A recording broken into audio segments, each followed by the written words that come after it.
To sew well, you need the best tools, and one of the most important tools in your arsenal is tracing paper. In part because in the world of couture sewing, we're guided by the seam line, the stitching line. We're not guided by sewing in a certain distance from a cut edge. So those seam lines need to be marked, and the best way to mark them is with tracing paper. Well, there are a number of different types of tracing paper on the market. There's a type that disappears, which is fine. It does mean that you have to get to it in time, but I also worry about some sort of a chemical residue being left on the fabric. There is also a type that has powder instead of the old-fashioned wax, and I find the powder gets everywhere. You have to be very, very careful if you're going to use that kind, that you don't get the powder all over your fingers, all over the fabric. Be careful with that one. But the old classic is the waxed tracing paper. And if you've inherited your mother's or your grandmother's sewing supplies, there's probably a little packet of that in there, probably sold for 79 cents, and it has sheets of folded tracing paper in there. Well, happily, we can now get these large sheets, which are the classics. And the four classic colors are red, there's white, and there's navy blue and yellow, and you can see that you can store it rolled up. That's one way to do it, but you have to be careful. The edges are rather fragile and they do tend to get a bit banged up. It's easy enough to put some tape on them if they do, but you could also do what we used to do back in the couture house, which is spread out the big sheets and tape them to a piece of poster board. That keeps them nice and flat.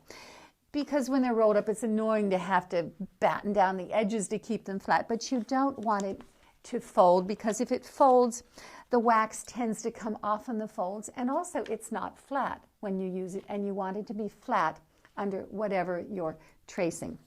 Well, before we get back to that, let's talk about tracing wheels, because there's a choice of that too. Now, this is actually a pattern maker's tool. It has these very spiky edges. And this is meant to go through oak tag, which if you think of a manila folder, and you can see that what it does is it perforates the paper. Well, that's wonderful if you're making patterns, but it's too much if you're tracing on fashion fabric. It's a little destructive. So save that one for your pattern making efforts. There are a number of inexpensive tracing wheels out there. You can see this kind doesn't have any kind of serrations. I think it looks like a little pizza cutter. It's okay, but I find it doesn't really grip the fabric as you go along. This one does have serrations. It's not bad. These do tend to break after not being used for terribly long, and it's really maddening if it breaks at 2 o'clock in the morning when you're working on that important sewing project. So be aware of that. There are kinds that have sort of a bulbous tip on them. I find them difficult to use because it's hard to see exactly where the wheel is hitting the fabric. So be careful of that. There are also kinds that have two wheels that can be put in simultaneously. One is obviously to mark the stitching line, one to mark the cutting line. But I find that confusing. When I see a traced line, to me, it's a stitching line. If I see two lines, I'm not quite sure what that other line is there for. And to my mind, it's easy enough to eyeball what your seam allowance should be. This one is kind of nice because it's a nice position for your finger here. It feels nice in your hand. It's good and sturdy. And you can get a really clear shot of just where that tracing wheel is going to hit the paper. So, how to use the tracing paper, or the tracing paper and the tracing wheel. You do have to choose the color with care. This navy blue is awfully tempting, but you've got to be careful. The thing about the tracing lines is they don't come out. They're there to stay. Once you mark them, they're permanent.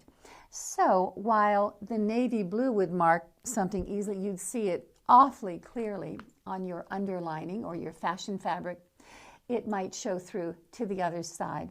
And not only that, your thread, your machine thread and your hand thread will pull the colors through. So even though you might not see the blue traced marks through your white fabric, trust me, that color would get pulled through with the thread and your garment would be ruined. So be very, very careful about the tracing paper color that you choose. Sometimes, let's say for whatever reason you wanted to use the red. Well, that's fine, but you might just need to use the tiniest bit of pressure. And if you have a new, you can see, if you have this new heavily waxed piece of tracing paper, you can see I barely marked it. So sometimes you can get away with just a little bit, smallest amount of pressure, and you can see through that way. But you have to be careful. So always experiment to choose the right color. I'm always a little bit wary of the yellow. I think that one almost spreads a bit when it gets pressed. So that one I'm always very cautious with. So how to use the tracing paper? Well, let's see. Let's say, for instance, I made a modification in the neckline of this garment. Well, let's say I'm going to raise it, and I'm just going to mark this one side, and I'm going to raise it, and I'm also going to extend it a little bit. Well, it's easy enough to mark one side, but it's kind of hard to eyeball it with a pencil to get the other side to be accurate. Well, it's pretty easy with tracing paper. Now, if you decide not to mount your tracing paper on tag board, you need to sort of hold it down with something, and you can do that. Just be sure that when you pick up your scissors again, there's no ink left on them from the tracing paper. And would I use this red paper when I'm wearing my best white shirt? No. So be careful of that too. I always tell my students this stuff is a little bit like electricity. It's absolutely fabulous and essential, but you have to be careful with it. So, and you know, it does sometimes, if you're using it a lot, it can even get on your fingernails. So, you know, be careful. I don't want to scare you, but use it with care. So, I've got this pencil mark on one side. Well, if I just follow the line, you can see it's automatically and perfectly marked on the other side. Well, that's one useful way to use it. But more typically, we mark both sides of a piece of a pattern. So let me just get this lined up. Make sure my selvages are together.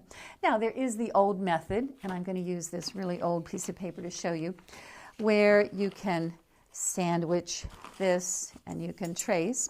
Well, one of the problems is you can't pin through all these thick layers, so that's not such a great idea. Or there's the method where you fold it this way, and again, you put it between the two layers and you trace. But the same problem, you can't pin through that whole situation. So this is the classic way to use it. I have my selvages lined up. I'm going to pin this in place. And be careful where you put your pins. Don't put them right along the lines along which you're going to be tracing, because then the tracing wheel kind of goes over them in not a very even way. So let me just make sure that this is even. Okay. So pin that in place. Obviously, weights wouldn't work. So, all right. So with my tracing paper underneath,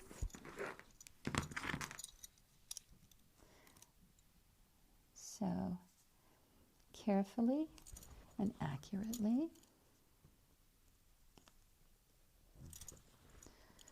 And I always double check on the back before I take out the pins to make sure I've marked everything. I'm just going to put the grain line in here just for fun. So you can see I've got those 4 marks in the grain line. Now I will take out my pins, put them back in exactly, not quite where they were, but holding the fabric exactly together without any shifting. I'm done with the paper pattern, and then I'll use the first set of marks to mark the other side. And here you can see why it's important to use your fingers to kind of scoot along with the tracing wheel, just to make sure there's no shifting in these layers. And again, double check to to make sure that you've got everything. There we go. Both sides perfectly marked. Well, the question comes on how to mark white fabrics if they're being used as an underlining with another white fabric.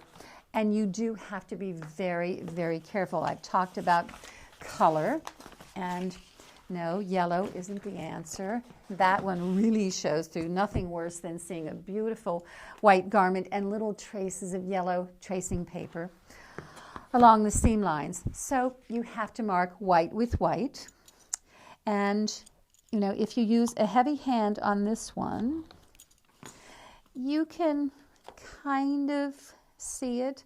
I'm not saying it's the easiest thing in the world to see, but in the right light, you can sometimes see it enough. But what you can also do is thread trace it. If you see, I've got it over a contrasting surface, and I can see it enough. I think this was the side with the wax. I can see it enough to thread trace. So if I just thread trace with a contrasting thread, then that layer put over the fashion fabric is perfectly usable. And believe me, it's a much better option than having those colors pull through. What you can also do with the white, let's say I decided that I just didn't want to go through the tedium of all of that, you can sometimes, and again, you have to be very, very careful, you can sometimes go over it with a mechanical pencil very, very lightly, and that will show the lines. But do that carefully. And of course, you would experiment with any of these colors. I did find this the other day, ancient piece of tracing paper. You can see it's got an awful lot of mileage on it, just to show you that this does last a very, very long time. So this is what you want to use. Enjoy accurate, easy marking with just the right type of tracing paper.